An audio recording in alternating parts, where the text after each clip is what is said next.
शिवसमारम्भां शङ्कराचार्यमध्यमाम् अस्मदाचार्यपर्यन्तां वन्दे गुरुपरम्पराम् पार्थाय प्रतिबोधितां भगवता नारायणेन स्वयं व्यासेन ग्रथिता पुराणमुनिना मध्ये महाभारतम् अद्वैतामृतवर्षिणीं भगवतीम् अष्टादशाध्यायिनीम् अम्ब त्वाम् अनुसन्दधामि भगवद्गीते भवद्वेषिणीम् नमोऽस्तु ते व्यासविशालबुद्धे पुल्लारविन्दरतपत्रनेत्रे येन त्वया भारततैलपूर्णः प्रज्वालितो ज्ञानमयप्रदीपः प्रपन्नपारिजाताय स्तोत्रवेत्रैकपाणये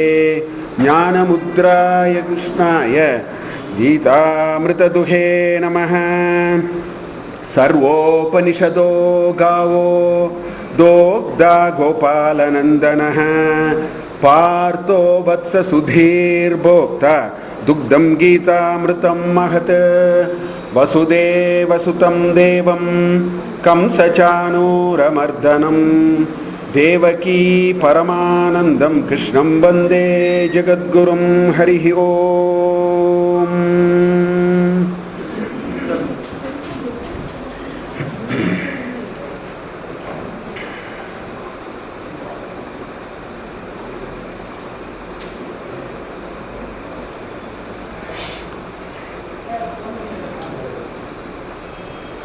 First of all, I offer my humble pranams to the presiding deity of this place, Sai Baba and Itara Devataha, and my pranams to all of you.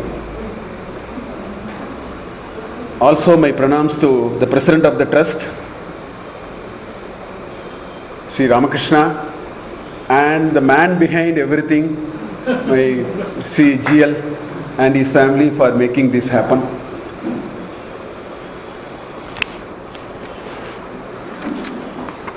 Gita, Bhagavad Gita, as GL was saying, 3 years back we met in this room. We did a Saptaha at that time on chapter 3. And we had to wait for 3 years to continue with chapter 4 for whatever reasons. Before we start, the most important thing is we should understand why are we here.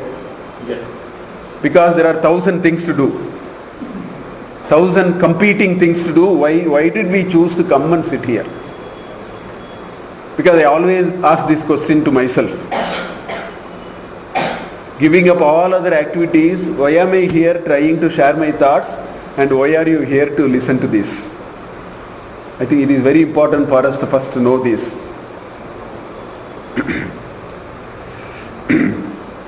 What brought us here? Why is it that we want to come and sit here? This is a very, very important question I want to first address before we get into the details. We will always get into, there is no hurry. If you really ask, what is our goal in life? Because it is important we have to ask that question. Because children are told, those who are going to the college are told, those who go to the university and go to the job, everybody is told. What is your goal in life? Because nobody can escape this question. As Swami Chinmayananda says, from the time we came out of the mother's womb till we went to the tomb, these kinds of questions will always remain. ಸಂಸ್ಕೃತದಲ್ಲಿ ಜನ್ಮ ಸಾಫಲ್ಯ ಅಂತ ಹೇಳ್ತಾರೆ. Why are we here? What is the goal of life? Now if you ask this question, actually we get 1,000 different answers. Somebody say that the goal of life is to make a lot of money. A lot of people say that maybe. Not now. Somebody else says, no, the goal of life is to become very famous. I should be known. Or somebody says, no. The goal of life is to have security, power, position. So like these people have different ideas. We may have different ideas, but I am not going to discuss which is right, which is wrong. That is not the intention. But the most important thing is we assume this is my goal of life. And having assumed that is the goal of life, then everything that we do in life is aligned to that. This is what we do. This is a very rational behavior. Every one of us have to do it. We say this is the goal of life. Since this is the goal of life, then let us see what to do. And we do so many activities in our life as we try to achieve this goal. But this is as old as humanity. This is not a question which is only, came last year or 10 years back, or Britishers taught us, nothing like that. Moment we took Janma, I think it is a natural instinct in us. Amongst many questions, this is one of the questions. What is the goal of life? Time immemorial. Our ancestors have asked, our forefathers have asked, our future people will also ask. We are asking today. But the point is, there are many interesting things happen in this journey of life. The first thing that happens is, many of us find that this goal is not the goal. And it is a very costly process. We try for so many times, finally come to a conclusion, this is not the goal of life. It is very costly, but we do it. Then we start changing the goal, we get confused, we don't know what is the goal. Then we ask somebody, they say, no, this must be the goal of life. So this process we all go through in our life. So instead of getting into the confusion, there is at least one thing which we will all agree. Simple goal. I will not talk about very complicated goals. I think we have a lifetime to struggle and then find ourselves defeated and then find another thing. Let us not go there. There is one simple goal we all have in life. Nobody can deny it. Let it be a pauper, let it be a prince. Let it be a child, let it be an old man, let it be a male, let it be a female, let it be an American, let it be an Indian. Doesn't matter. There is one thing we all agree. And that is, nobody wants to be unhappy. But I keep asking, can anybody put up your hand, you want to be unhappy from the time you got up till you go to sleep? Nobody is going to put up their hand. We are all in the pursuit of happiness. There nobody has a second opinion. We all want to be happy. But then the problem is we don't know where is this happiness. We again get into the same trouble. So in this pursuit of happiness, which seems to be not a bad idea, which seems to be something which we all agree, we start searching. So we ask, where is this happiness? And then somebody says, you go to a guru, he will tell you what is happiness. So at least, we at least know that there is at least this happiness which we can go after. What we can do about this happiness and so on. So in this process, there are some ways by which we can find answers. So happiness is one. Even our earlier question of what is goal of life, there are some ways to find answers. In this country particularly, our ancestors have thought about it. Our ancestors have elaborately experimented and come to a conclusion. So the first thing they have said is, the Indian Sanatana Dharma, if you take, Sanatana Dharma is fundamentally anchored on what is called Shruti. See, we have Shruti, Smriti, Itihasa, Purana, like that. Shruti is our Vedic corpus. Our Indian living, our Indian thinking is based on a very fundamental assumption. You cannot do anything which is against the grain of Shruti, what the Vedas have said. This is so one possibility is get into Vedas. And Ananto Vai Vedaha. It is endless. If somebody says, I will now get into Veda and start reading Veda, I do not know where will we end finally. Because Ananto vai Vedaha. So we do not know, in fact we do not know where is the starting point, where is the ending point also. All these problems come. If you say, no, that is not what I am interested in, that turns out to be very expensive, very costly, very time consuming. Another possibility is Apta Vakya. In Taittiriya Upanishad he says, Ye tatra brahmana asam marshinaha yukta ayuktaha aluksha dharma kamasyuhu yata te tatra varteran tata tatra varteta. The Guru in a convocation address in Taittiriya Upanishad chapter 1 last section is convocation address, passing out address for the students. So Guru gives so many important principles. You have to be like this, do that. Shraddhaya deyam, ashraddhaya deyam, biya deyam, hriya deyam. How do you give? He gives. Then he says, Matra devo bhava, Pitra devo bhava, Acharya devo bhava, Atiti devo bhava. Like that there are so many instructions. Towards the end he beautifully gives one instruction. He says, in life you may have a lot of confusions. How to do? They call it as Dharma Sankata. It doesn't seem to be very obvious. This way, should I do this way or should I do this way? Because either ways it is not clear. So the Guru finally in the convocation address says, look at people who are aluksha dharma kamasyu, who are only interested in dharma. There are such people. Yata te tatra varteran. See how they behaved in that situation. Tata tatra vartetaha. You do like that. So this is another method, Apta Vakya. But then the problem is I have now searched for an Apta. That is also a problem for me now. Veda I can't read because I have now start from some basic literature, and then by the time I go what will happen I do not know. Apta Vakya seems to be an interesting possibility. But where are the Aptas? I may not have an access. There may be some, but I may not find them. So what do I do?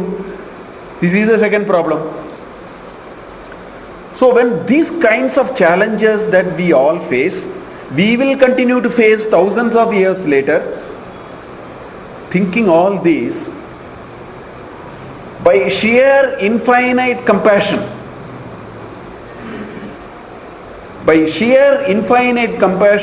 Lord Vishnu took avatar of Krishna. He said, I will solve the problem for you. Don't waste your time like this. Shankaracharya, in his famous commentary, in fact, Gita is popular today only because of Shankaracharya. He wrote a wonderful commentary. So this treasure called Gita came out. Until then it didn't come out. In around 800 AD he wrote a commentary. Then people really understand what is happening. In that he makes a very, very important statement about, he says, what is Bhagavad Gita? He says, Samasta Veda Sara Sangraha Bhutaha. He says, do you know what is Bhagavad Gita? Take all the Vedas and take the juice of all of them, Sara, and collect all the juice in one container. Think about a possibility. Ananto vai Vedaha. You find out what is being told in all the Vedas, collect all those nice things. Samasta Veda Sara Sangraha. Sangraha Bhuta. That is how he introduces the word Gita in the first few lines of his commentary. So Lord Krishna, out of his infinite compassion, told, don't worry. Why are you worried?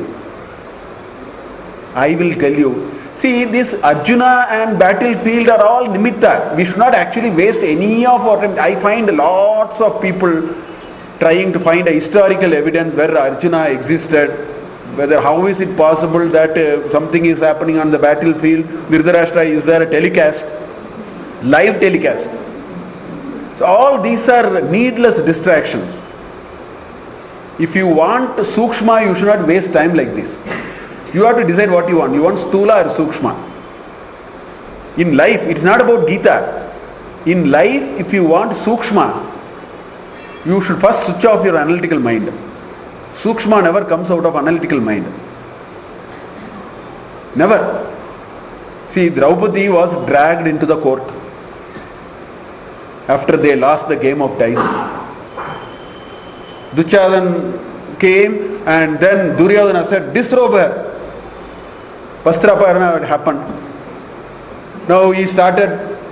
So the description is that as Draupadi was disrobed, the sari was endlessly coming. Don't analyze it analytically. That's a sheer waste of time and nonsense. Because somebody will ask who is manufacturing the sari? Is raw material available? Is machine capacity available? No power cut. Power cut is a big problem. In between power cut happens, sari will not come. So like that we should never do. That story was not at all meant for it. In other words, bulk of Indian stories should never be read with analytical mind. Sukshma Padartha does not come out of analytical thinking. Analytical thinking will rattle the brain.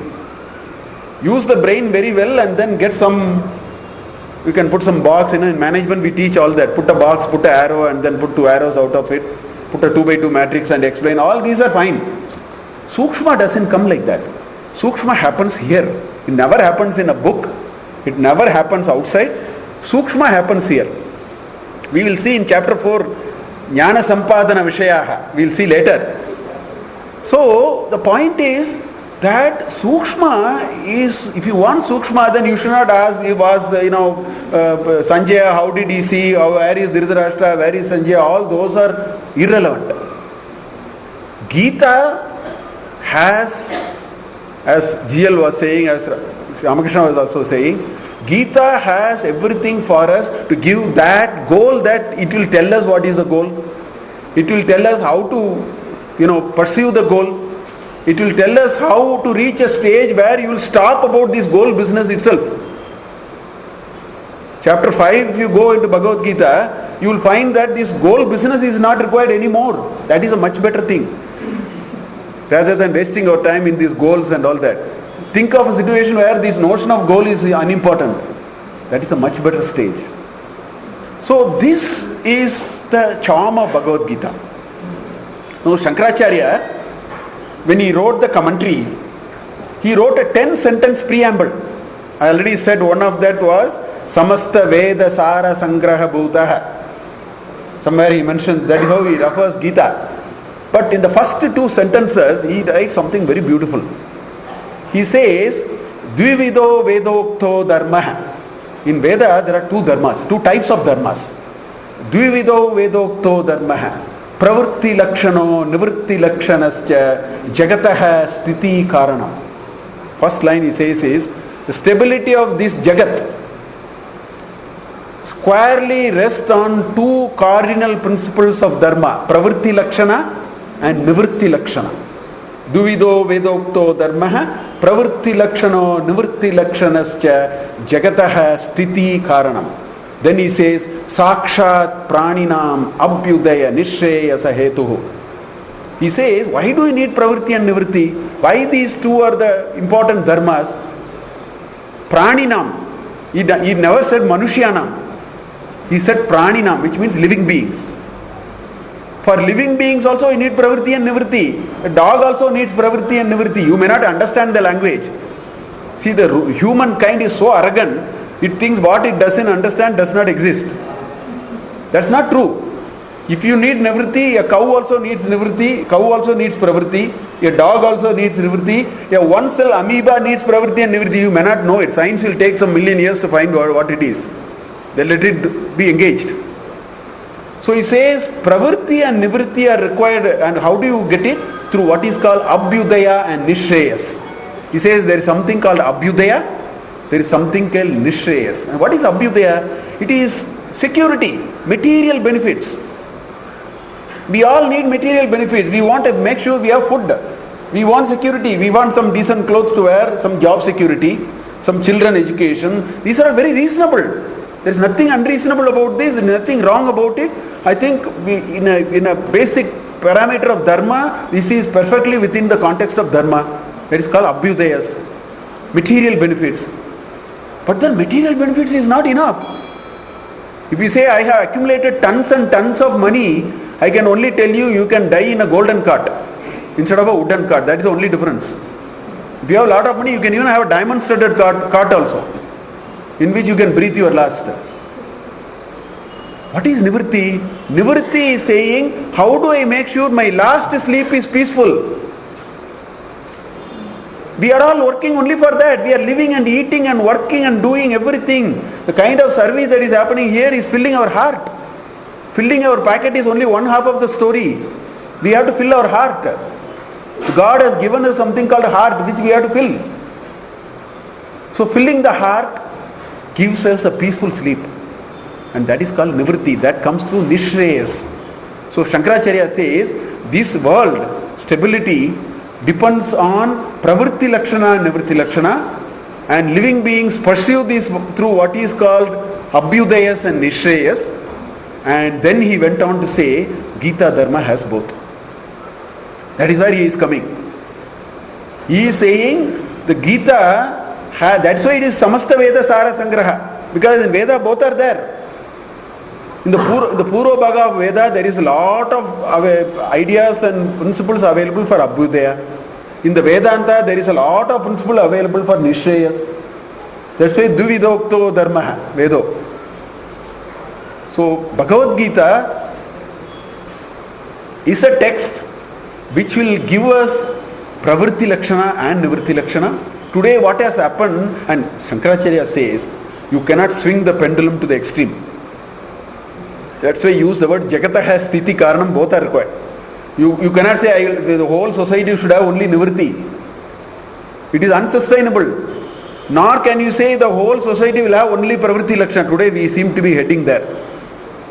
People are saying, no, I will retire at the age of 70, spirituality. Spirituality will not come after you retire and come home and sleep. Tomorrow morning you end up getting it like a sadhu. Doesn't happen like that.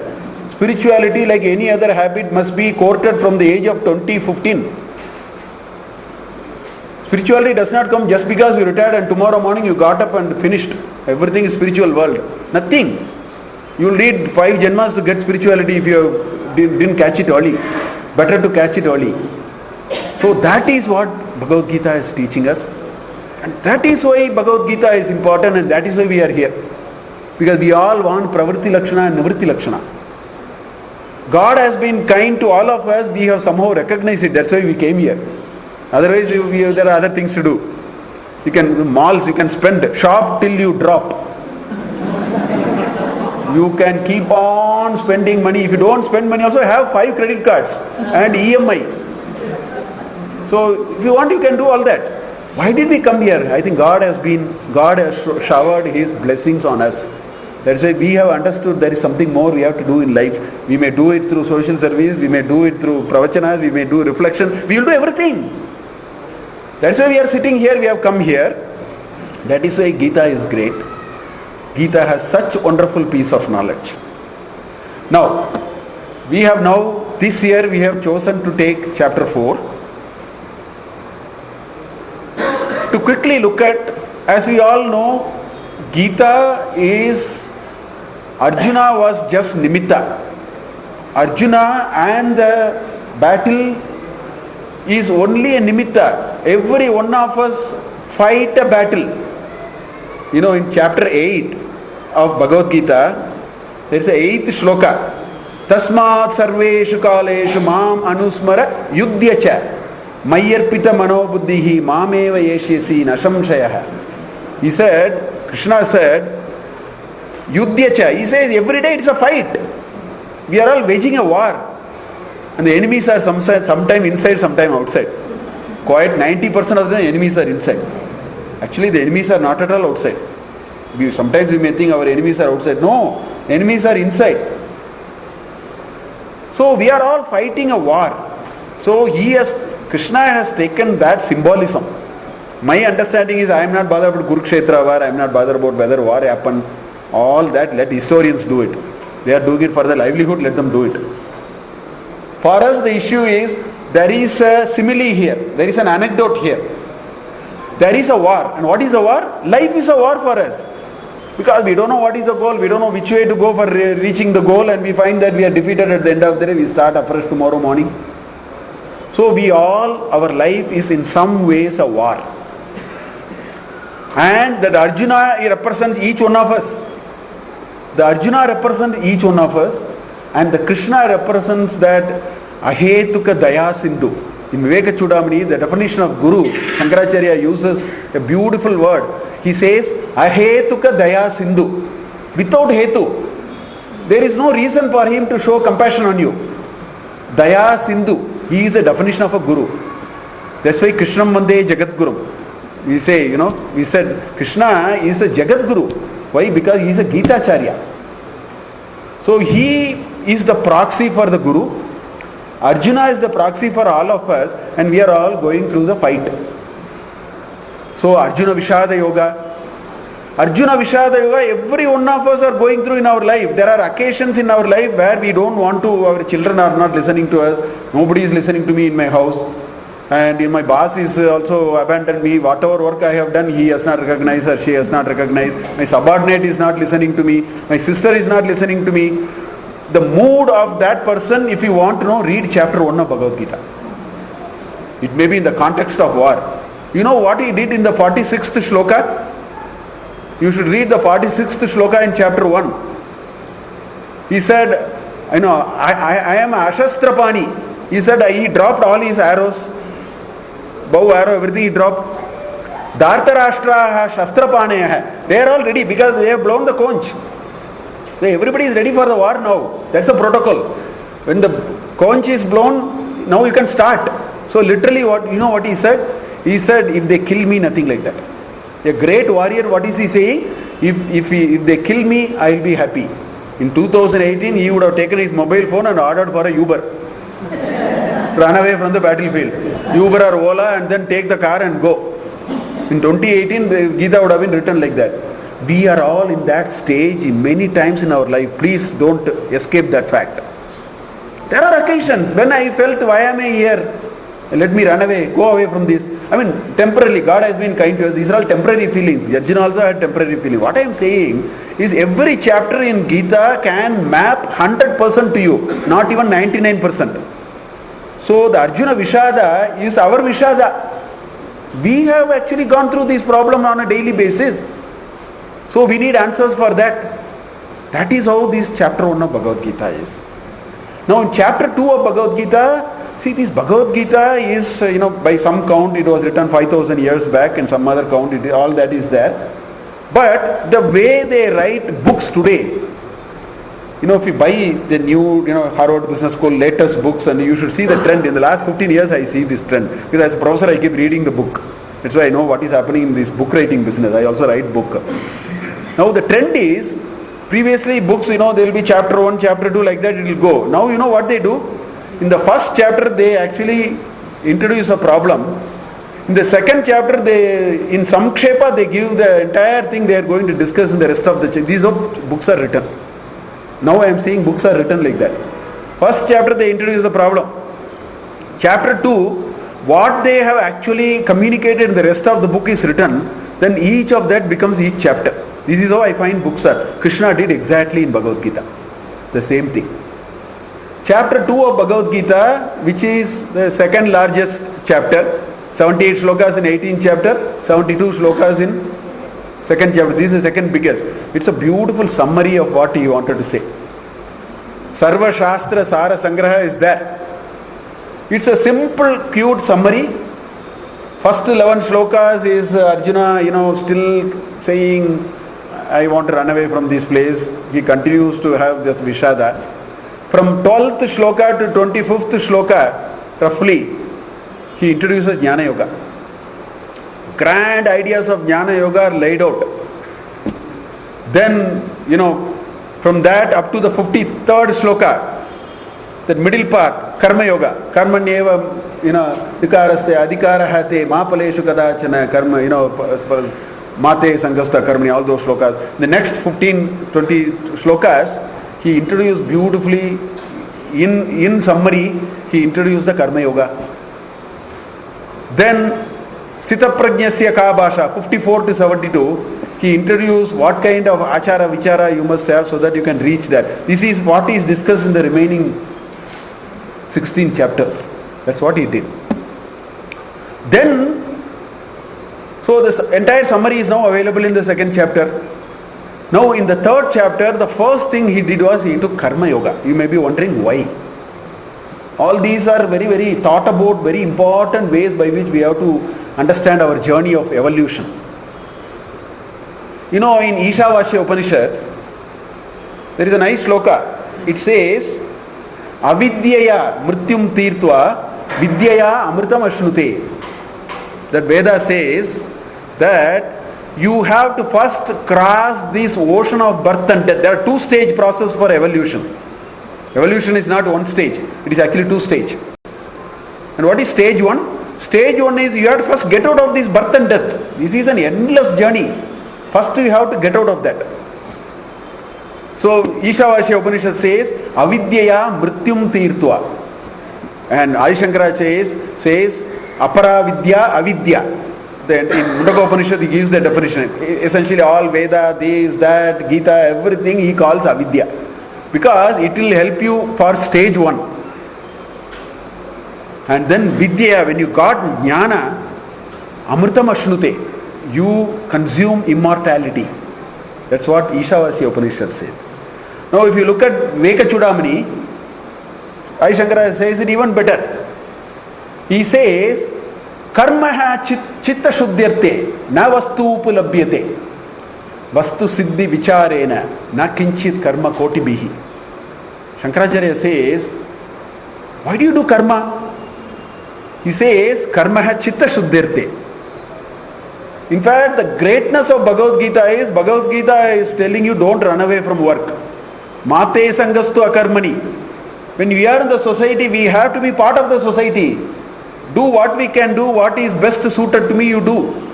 This is the charm of Bhagavad Gita. Bhagavad Gita is not asking you to run away from this place and go elsewhere. Bhagavad Gita says, be in the thick of action, but through action, get chitta shuddhi. That's what Shankaracharya is saying. Karma hai chitta shuddhyarte. If you do action, if you do your work, whatever work you need to do, from an axis called karma yoga, the karma yoga will bring you chitta shuddhi. And the chitta shuddhi will take you out of this birth and death process. This is the first step. If we have to evolve, first we have to get chitta shuddhi. Today what is happening? Work is bothering me. Work is affecting me in many ways. So he introduced karma yoga first. He said, Yajñartam karma lokan anyatra karma bandhana tadartam karma kaundeya mukta sangha samachara. Beautiful definitions of how you should do work. So that he said, Asti jana loka sangrahartartam asti janakadeya. He says in 19th sloka in chapter 3. He said, this is how great kings like Janaka and all those, this is how they traveled in their path. So do work. With the spirit of karma yoga, you will get chitta shuddhi. So that he so beautifully brought out in chapter 3 of Bhagavad Gita. How do you actually do work? He introduced a concept of yajna so beautifully. Saha yajna purovacha prajapatihi. He said, Prajapati created all of us and he also created a ground called yajna. He said, you can ishtakama dukkha. He said, you consume your milk, your cow of desire, provided there is a rule, rules and regulations given by what is called yajna. As long as you don't violate the cardinal principle of yajna, you go and milk your cow of desire. That's what he said in 3rd chapter.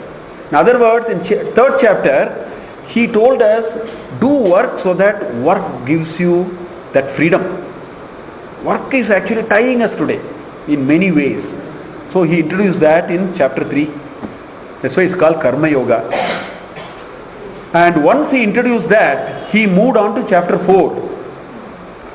In chapter 4, the chapter 4 is in the cusp of karma and jnana. That's why it's called jnana. He has put both the words there. It's called jnana karma sannyasa yoga. Sometimes it looks like confusing. It says jnana is also there, karma is also there, sannyasa is also there. There are three words which seem to be a little bit confusing. No, it is not confusing. What he does in chapter 4 is he raises the discussion of karma to the next level.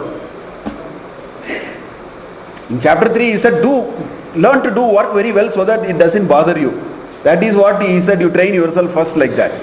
Na karmanam anarambat naishkarma purushaha na ashnute. So what he says.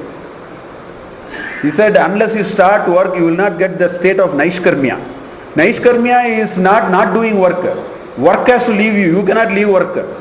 Work has to leave you. In fact, people ask me, what is sannyasa? Sannyasa you cannot take. It has to take you. This is the biggest mistake people do. People say, I will take sannyasa and go to the ashram, and they become the biggest politician in the ashram. Because they are still not ripe. So they go and create a ruckus in the ashram. I have seen it. I go to all ashrams. So I have seen this. So sannyasa is not you can take. It is not, sannyasa na kashayam na mundanam. That is not sannyasa. Sannyasa must take you. You cannot drop. It has to, karma you cannot drop. The karma has to drop you. That is the subtlety of it that he wants to say. And he wants to say, how do you reach there? Where as you keep doing work, the work will drop you. Then you have become ready for sannyasa. And jnana sampadana starts from there. That's why this chapter is called Jnana Karma Sannyasa Yoga. Because he is taking us the path of karma to the next level. And last 10 slokas so beautifully he says how karma done in a particular way, as we keep doing it will get you jnana. Beautiful slokas are the last 10 slokas, 32 to 42 we will see anyway. So this is what is happening. So let us now tread a little bit into a bird's eye view of what is there in chapter 4 and then start. So Ata Chaturto Dhyayah Jnana Karma Sannyasa Yoga. So the fourth chapter of Bhagavad Gita is called Jnana Karma Sannyasa Yoga. Now there are the entire fourth chapter 4 in my opinion has 4 blocks of discussion. Let us get all these clear so that we know what is in front of us, so that we can get into details. The first 9 shlokas or 8 shlokas, right, is Avatara Purusha Mahima, Avatara Mahima. The first thing Sri Krishna does is, he says, I am nothing but avatar of Lord Vishnu. There is a reason why he did it. We will see that. And the famous shloka, Yada Yada Hi Dharmasya, is there. That is what that Avatara Purusha shloka. So the first idea that in chapter 4 Krishna introduced is, he told Arjuna, I am the divine incarnation of Lord Vishnu. Why did he say? We will see it. At that time we will say there is a lot of merit why he did it. When it comes to it, we will see it. Then he got into higher level discussion on karma. Because in chapter 3, he told do karma in a way that you can enjoy doing karma. Now he wants to take you to karma, jnana, sannyasa, all that he wants to take you. So in this chapter, the next 10 shlokas, he actually introduces karma, and chapter 3 also he spoke yajna. But he talks yajna at a much different plane now. Because he is preparing you for much higher plane now. See, in first standard, we will tell them 5 plus 4. We will say 5 in the mind, 4 on the hand, after 5, 6, 7, 8, 9. In 10th standard, you cannot do like that. You can't be saying in 10th standard 5 plus 4 is 5 in the mind, 4 in the hand. They will show the hand and say go out. So the same way, chapter 3 karma is LKG of karma. Chapter 3 yajna is LKG of yajna. In chapter 4 he takes it to the higher level. Some very good deeper ideas on yajna. So those are the next, let's say akarma, vikarma, karmani, akarma, yapashet, akarmani cha karma, sabuddhiman, manusheshu, krishna karma krit. There are 9 shlokas in which he brings the nuances of understanding karma. Now this is very natural. Please see, my favorite example is Sunil Gavaskar. I belong to that, category. Many of us belong to that category of cricketers. Sunil Gavaskar, first match he played was in a place called Oval in 1970. First cricket match he played was in 1970 in a place called Oval. His last match was in Oval in 1990. 20 years he played cricket. He announced his retirement there. He hit a century in 1990 and then he hit a century in 1970 also. He called off. But 1970 you can hear only commentary. In 1990 you can see him because television had come by then. Up to 1973 no television in this country. Only in 1973 television came.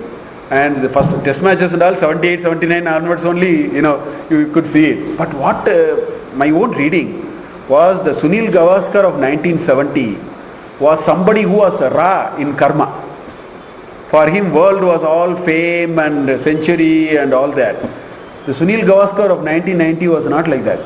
I saw him speaking philosophy. For him cricket was philosophy.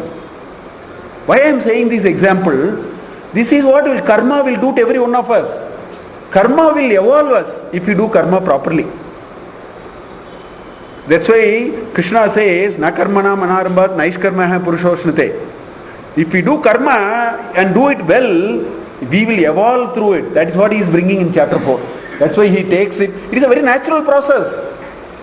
It will become religion for us. It will become philosophy. What we are doing for mundane life will become philosophy for us as we keep on doing again and again. We will reach higher planes of our existence and understanding of karma itself. That is what he is doing. That's the second thing he does. And then the third thing that he does is in the last 10 shlokas. So this happens between 24 and 32. He talks about different types of yajna. We will see it in a little more detail. Then the last thing he does is he transitions into how karma will take you to jnana. Beautiful shlokas. Etaitamsi samidogni here. Nice shlokas like that. Tad vidhi pranipatena pariprashnena seveya upadekshanti te jnanam jnanina tattva darshina. Lots of things like that. They are all being told in the last 10 shlokas. He talks about how you go transition from karma to jnana, how that really happens. This is the kind of thing that happens. So these are the 4 things. Relevance of Avatara Purusha. Why is Avatara Purusha? Why is he bringing suddenly out of the blue? Why is he suddenly saying, I am actually Bhagavan Vishnu's Avatara? It looks out of context. If you read Bhagavad Gita, as you keep reading, moment you hit the first shloka of chapter 4, which we will see, there is a huge discontinuity actually. You will experience it. When we see it, we will see. Suddenly the discussion has gone elsewhere. Complete discontinuity. There was a reason, and that led to the Avatara Purusha. He did it for a particular reason. So that is the first thing. Then in shlokas 18 to 22, in chapter 4, gives 12 principles of how you can enjoy work. That he never spoke in chapter 3. In chapter 4, he gave beautifully 12 principles. How you get joy out of work. There are 12 principles in 4 shlokas. 19, 20, 21, 22. Beautiful shlokas actually. And then that discussion ends with this such a beautiful shloka. Brahma arpanam brahmanahutam brahmaivatena gantavyam brahmakarma samadhina. He ends the entire discussion with that shloka actually. 24th shloka in chapter 4. So that is the second thing. Then from then onwards, the yajna was brought to another higher level, as I told you, and then the last 10 shlokas, transition from karma to jnana. We will all go through it. The charm of Bhagavad Gita, I want to tell you, Bhagavad Gita can be used for material world. That's why Adi Shankara said, Dva vidokto, nivritti lakshana. So it has nivritti dharma, and that's why I am able to teach Bhagavad Gita as a MBA elective. My students have no difficulty. But I will teach Bhagavad Gita from a Vedanta perspective here. 2 hours back, I was in the class teaching MBA for my MBA students Bhagavad Gita. For the last 2 days, I am talking about Triguna there. But I am using it for an MBA student. And nobody has come and told me, sir, all these are, you are wasting our time. So far, God has been kind. 5 years I have taught. Nobody has said it. What I am saying is, all that we are talking here, knowledge to work, we will use it in pravritti and nivritti. That is the charm of Bhagavad Gita. Every shloka can be used for pravritti and nivritti. You can use it gainfully for your day-to-day life, day-to-day working. Whether you are in the temple, whether you are in the kitchen, whether you are in the office, you can use it. You can also use it for your Atma Vidya. That is the charm of this Gita. That is the charm of every shloka that we have.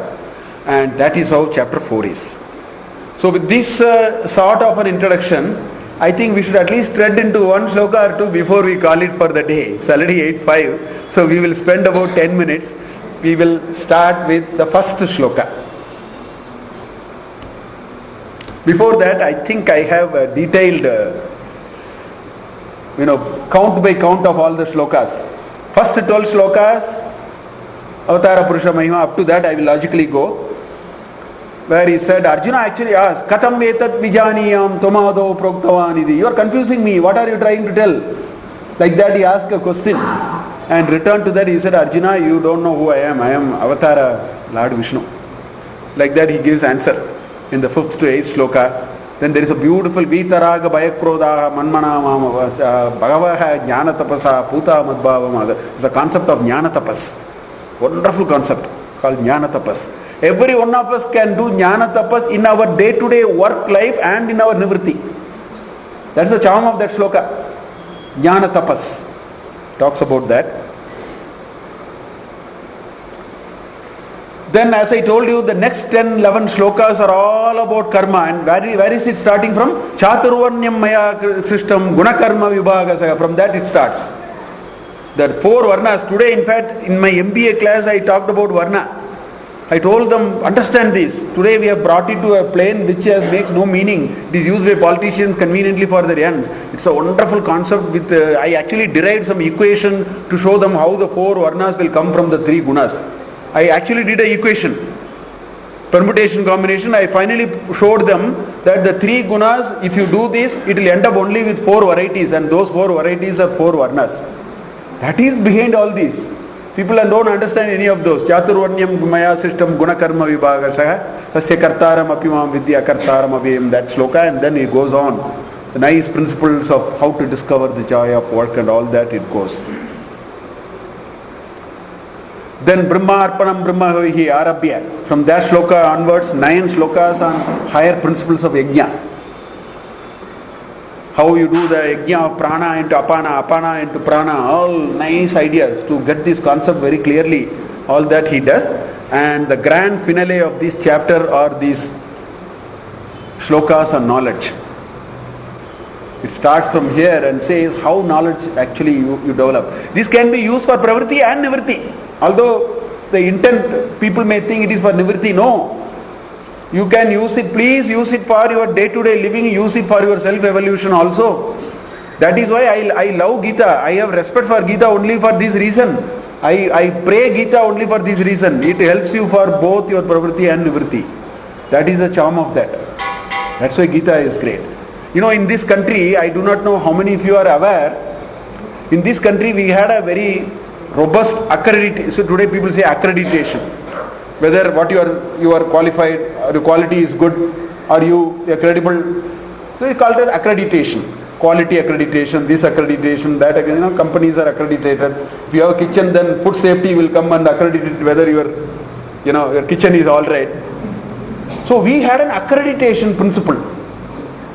Shankaracharya came and said Advaita Vedanta. Ramanujacharya came and said Visishta Advaita.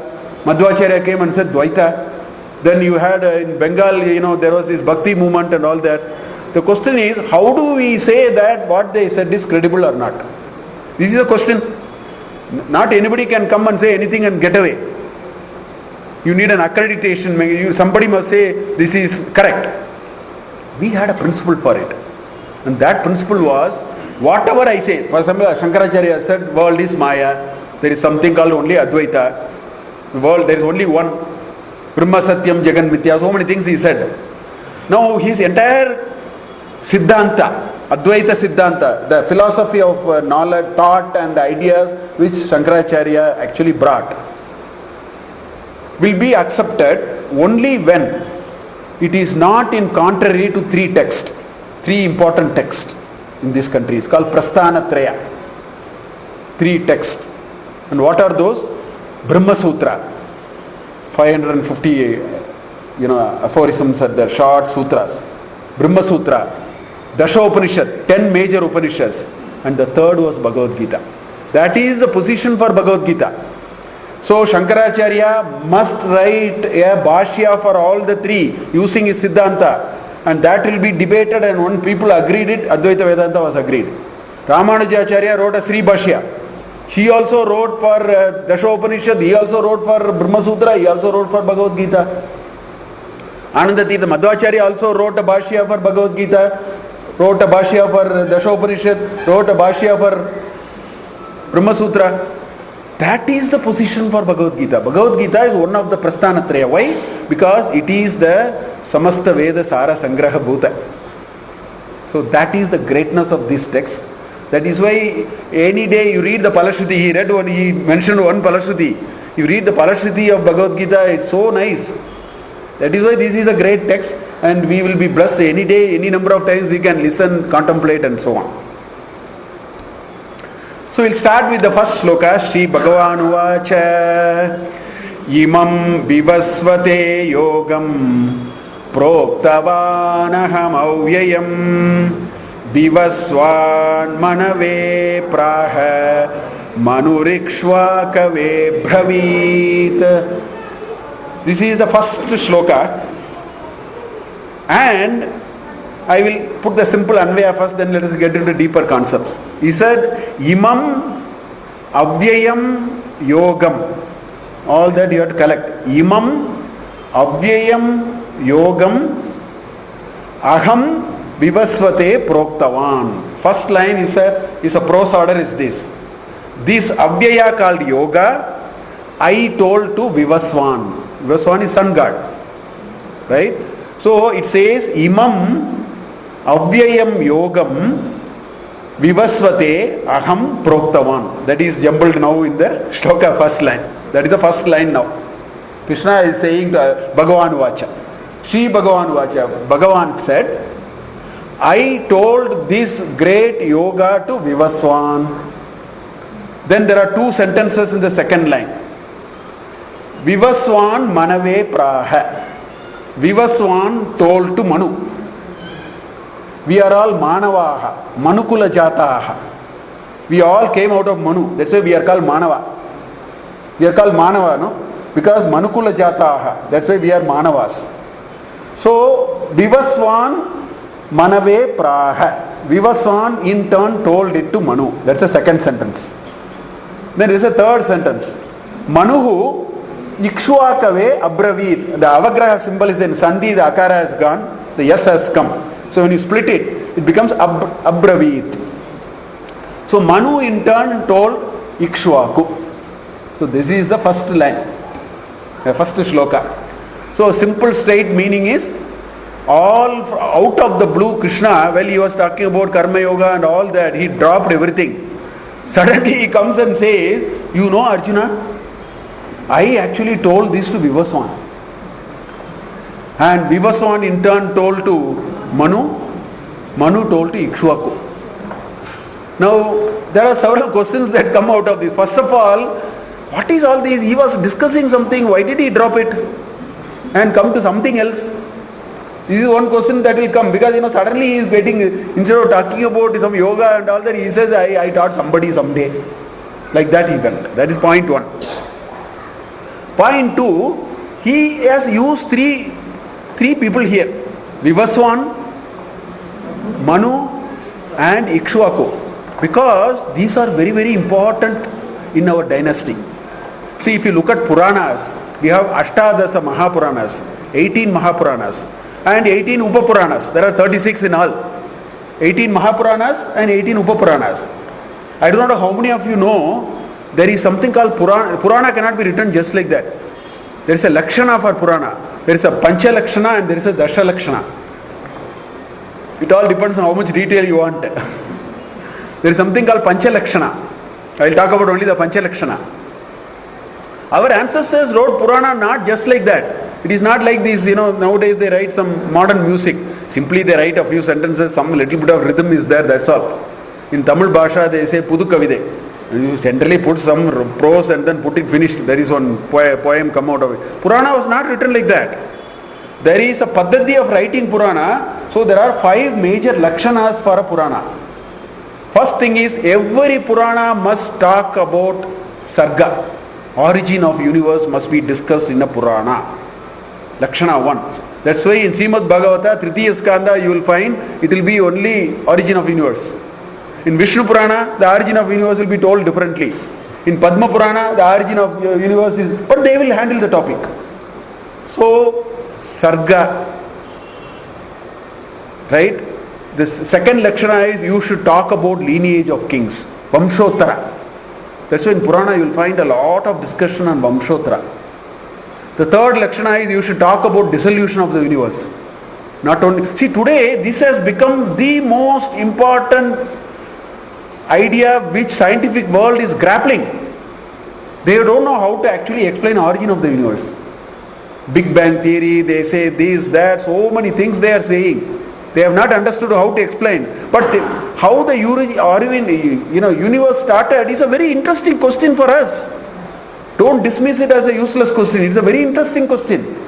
So they are putting a particle reactor, they are creating a God particle in Switzerland somewhere, some 5 miles, 7 miles, they are doing some experiments. Then somebody said there is a black hole, so it is infinite energy. All that is not giving any kind of satisfactory answer. Whereas there is one Nasadiya Suktam. Nasadadi tadanim tadasit. There is one beautiful 12 mantras. Lot of Westerners are reading it. There is a Nasadiya Sukta in Rigveda. There they talk about the origin of the universe. It said, oh, there was neither water, there is no light, there was not this, there was not that, there was some vague descriptions are available there. Some scientific community and foreigners are reading it actually. So, in that Vamshottara is required, dissolution is required, Dharma Paripalana is required, like that there are Dasha Lakshanas and Pancha Lakshanas. It's like that. So if you look at that, this Ikshvaku is actually the origin of the... See, we in this country we have solar rays, all of us have come from either from solar rays or lunar rays. Surya Vamsha or Chandra Vamsha. So the starting of Surya Vamsha is Ikshvaku. And Ikshvaku's one of the daughter, I think, is married Buddha.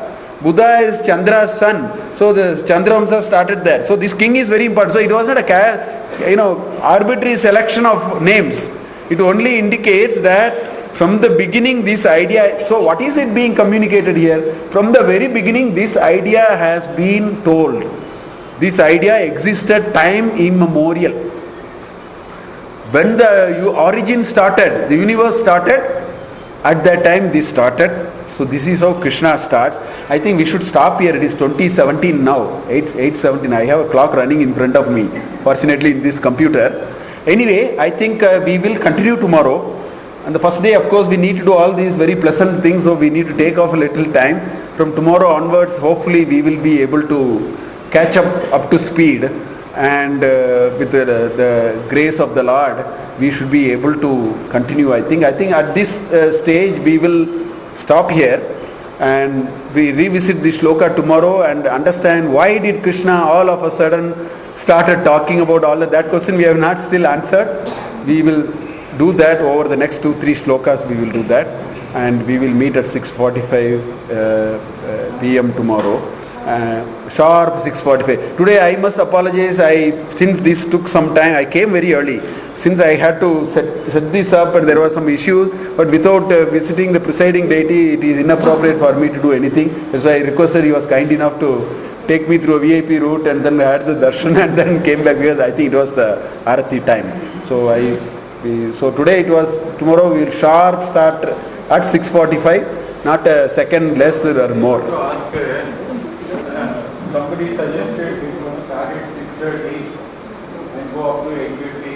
So I want to know from each one of you whether 6:45 is convenient or 6:30. Because we cannot have it. 6:45. I know we are going to the office.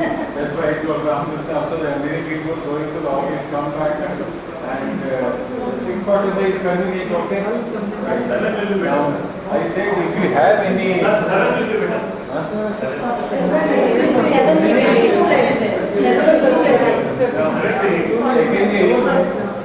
said, if you have any doubts, please put it on a slip of paper. Have you put anything on the paper which I will forward to Professor? No, my suggestion, GL sir, my suggestion is if they have any questions, let them write it, and like Chinmaya Mission, there's a very nice methodology. Tomorrow when you come, you leave the papers, I will, towards the end, we will take one or two questions. If they are interesting, we will share it. That way we can do. That is not a... Questions, you put it here. Then, because some questions may be repeating and all, so let me do a little bit of, rationing that, and we will see how to do that. And one thing I wanted to ask you, after listening to Professor, do you find that there is a 2-in-1 in Professor Mahadevan? Yes. Sir, all that is fine, sir. We will go with Gita. 2-in-1 means he is not only a management guru, but also a spiritual guru. Sir, all that is fine. We will continue. It's already late. We will go. I will say the Shanti Mantra and we will close. Very rare combination. Thank you. We will place the Shanti Mantra and we will close. Om Sahana Bhavatu Sahanau Bhunaktu Sahaviryan Karavavahai Tejasvinavaditamastu ma vidvishavahai. Om Shanti Shanti Shanti. Harihi Om Shri Gurubhyo Namaha. Harihi Om. Shubharatri. I asked you to come 5 years early so that you can complete these formalities and be here by 6:45. You are?